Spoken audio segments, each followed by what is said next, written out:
Hi, I'm Shani, the founder of Shani Wigs, and today I'm answering all of your questions about coloring wigs. We got over 100 questions yesterday on our Instagram Q&A.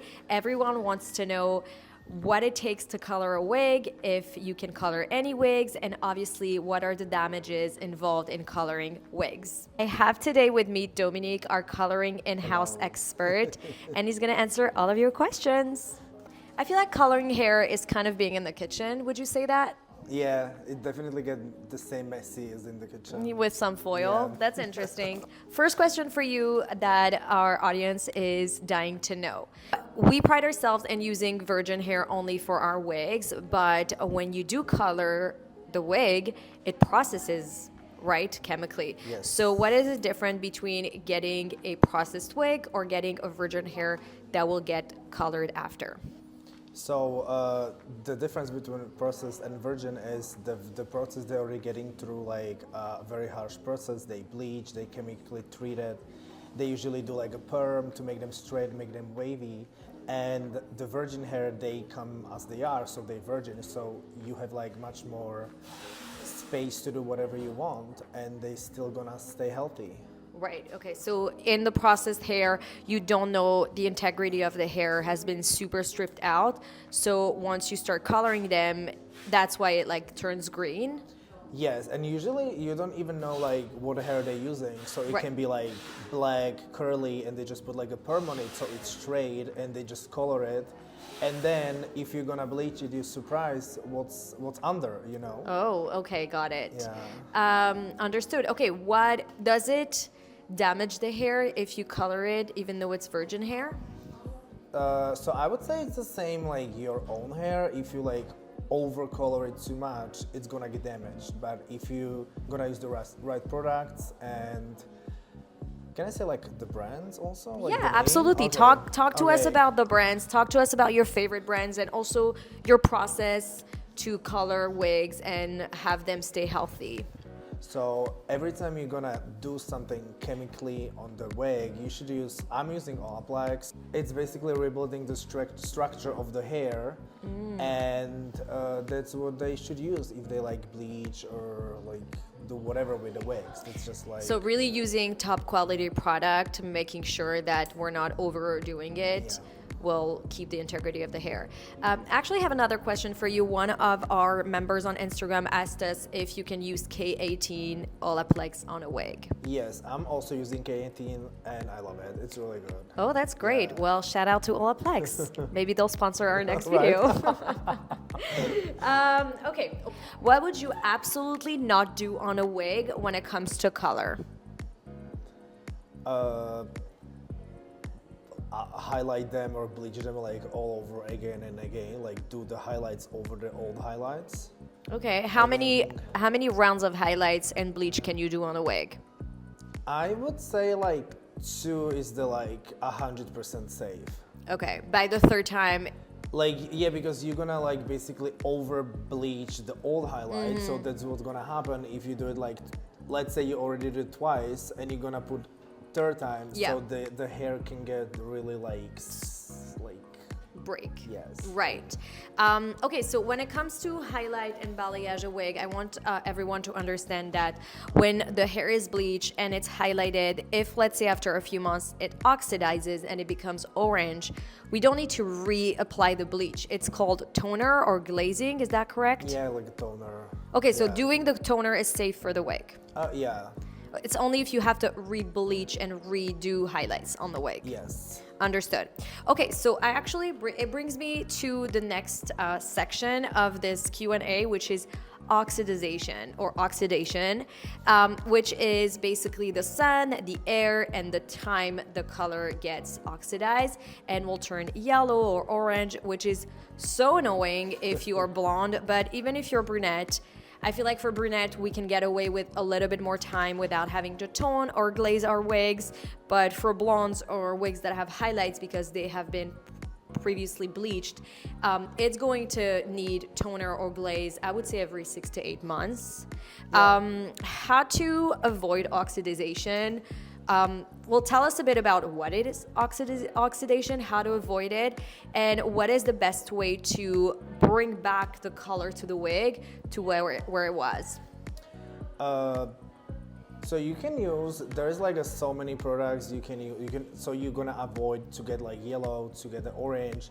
You can use like a shampoo and conditioner or a mask, which gonna like, you can do it, I would say, at home yourself. What kind of shampoo and conditioner? So the brand is Fanola, it's Italian, and basically you can do... Do we have one here? Oh, yeah. Oh, can we bring it? Yes. And anyone can do it at home? Yeah. The little Oh, perfect. dirty. Okay. But So it's an Italian brand, so it's called Fanola. This is no yellow and this is no orange. and there's one more, no red, but I run out of that one. Understood. So this is something that you can also wash your wigs at home if you start seeing a little bit of discoloration. Yeah, I would say you can do this every month. Okay. Leave it for 10 minutes, and you're gonna just like Extend the period of time. extend the period of time to get a toner. That's amazing to know. What is the best way to bring back the color after oxidation? What do you do? What's your process? Guys, just so you know, it's the end of the day. We're a little tired from all the bleaching happening here, but Okay, so the best thing is to avoid to be oxidized, use a home product, and then just like bring it here and tone it. yeah, what's your toner? Like, what do you use? I'm using Redken, Shade EQ, and I would say that's the best toners in the market. Yeah, And you see results like yes, right away. Yeah. That's amazing. Great. Can you color gray hair? Yeah, that's we can color any hair. Pretty much any Yeah. hair. What would you say you cannot color? I can should color say- anything. Humble brag. Humble brag. So it's really hard to color processed hair because, as I said, you never know what's under, and Yeah. you never know what's gonna be the result. So it's almost always surprise. What was like your okay? I have another question. Okay, so I see a lot. This is like my biggest pet peeve. I don't know if it's yours too, but you know the colors that are done, and you see like a very clear line between the roots and the highlights. It's very blotched. A lot of time it happens on wigs, particularly. What do you do to avoid that, and why does it happen? So it usually happens because the hairdressers or the colorists, they don't blend enough the bleach with the hair, so they just put a bleach like on a straight line, so then it's very straight, but you have to be like more blending so it's more seamless. It's almost like being a painter. Yeah, right. It is. Yeah, it is. That's amazing. And then you have to do like all over All over the- root shadowing. Understood. So Yeah. after bleaching, you have to blend and you have to do a root shadow to Yeah. really blend everything so Yeah. there's no line. Does that process take more time?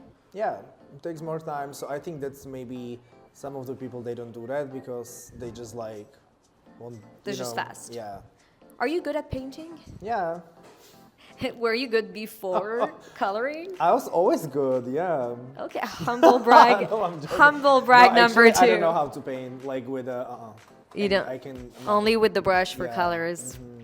I trust you. Okay, so a question was directed to me asking if when we do a highlight on a wig, are we adding lighter wefts, which is the tracks inside, to create a blend of color, or are we coloring it? So the thing with adding lighter wefts inside, you could do it, but the top is always gonna be dark, right? If you start with like a base that's dark, you won't be able to have two colors on the same spot. Where here, we added some highlights that are super blended and the top is darker. So you're able to have the dimension only by doing a color. So really, I don't think that having wefts that are lighter, if you want a highlight look in your wig, is gonna work. It's gonna look very blotchy and not blended. Another thing people were asking us is if in the Jewish religion we are allowed to dye our hair, precisely dye our wigs. there's absolutely no reason why we would not be allowed to do that. Any color is permissible, and you can absolutely dye your wig, but again, check with your local rabbi. Can you give some tips to all the wig wearer out there how to maintain and how to care for their wig, especially if their wigs have been colored previously?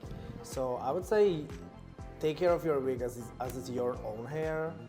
Use all the products, use all the masks. Don't forget a heat protector. That's super important. Yeah, that's very important. What is And your favorite heat protecting spray? So Obviously before Shani Wig's brand come out. Of course, I'm so excited. I know. Okay, so this is the one that I'm working with right now. I wanted to say the Moroccan oil, yeah. And it smells nice. This one's nice. This one is the one that I recommend all the time, but we are working with, our own brand, so hopefully we'll be able to offer you another product next year. What do you love the most about your job? That sometimes I don't have to talk to my clients. Okay, all right. This is Dominique's friend number 1. This is Dominique's friend number 2. And They're just quiet, the good thing about them is they do not talk. Yeah. That is true, by the way.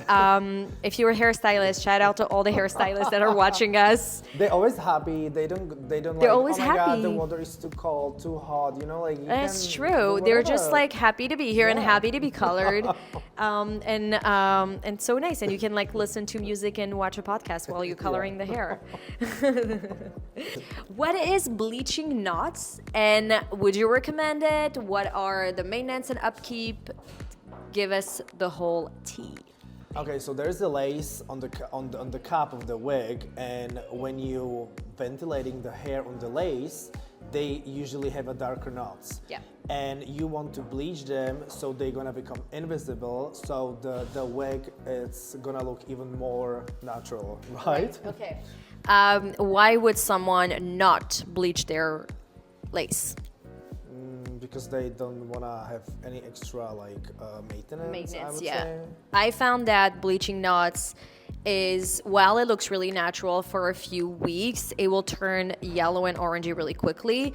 I sometimes do it for clients or even for myself, but I found the maintenance to be very, very demanding. So I want everyone to know about that. Sometimes it's not worth it. And I would say it can also fragilize the knots and, create more issues on the lace. Yeah. So it needs to be done right. It needs to be done by a professional hairstylist. If it's done right and you're okay with the maintenance, then it's for you. But if you're going with a cheap hairstylist and if you don't want to have to maintain it every 4 to 6 months, then it might not be for you. What is the best quality hair you've worked with, in your opinion? It's definitely Eastern European, Virgin Slavic, or Russian. Okay. Yeah, I think Russian, they're more the quality is more thicker, Yeah. durable than So it can really go through color easily. Yeah, I think the Eastern I European agree. are more softer. Yeah. Yeah. Okay. Virgin hair, definitely. Yes. Yeah. Only virgin. This question came back a lot. I just want to answer this another time. Does coloring a wig mean processing a wig? Yes. To what extent? So virgin hair means that they've been never colored. So if you once color them, they already become processed. Right. Yeah. But is it the same type of process than getting a wig that's processed? Definitely not. What is the It's- main difference? So the main difference is they bleaching them, they coloring them, they perming them, they do whatever we don't even know with the hair. And if you're just coloring the wig with your hairdresser, you know exactly what you're doing. They're gonna Yeah. try to do it very soft, so they're not gonna damage the hair. So that's the main difference. That's the main difference. What is your trend prediction for 2025 when it comes to hair color? I think it's always keep the hair color more natural with Yeah, sun I kissed, agree. balayage. I feel like we're getting rid of the very harsh highlighted look, very streepy, kind of like the 2000s. or and the we're- money piece. Yes, we're going back to something a little bit more natural. Yeah. with like a little like sun-kissed effect. Yeah. Yeah, almost like you don't know that this wig was colored, but Yeah. it was. Yeah, like I lived 1 year in Australia and my hair got just like, Nice, living in Yeah, Australia yeah. type of hair. I like that. yeah. Okay. Is K18 bad for brown wigs? No, No, it's not yeah. bad for wigs. How much does it cost to use the type of product that you're using on a wig? And So it can go anywhere from, I think the minimum is like 60 yeah, till up to like 300-400 just for a material. just Yeah. for the color and not Yeah. even with like the labor cost and the time that it takes you, right? Yeah. That's like actually expensive. That's why I think most colorists don't use expensive product and they go cheaper.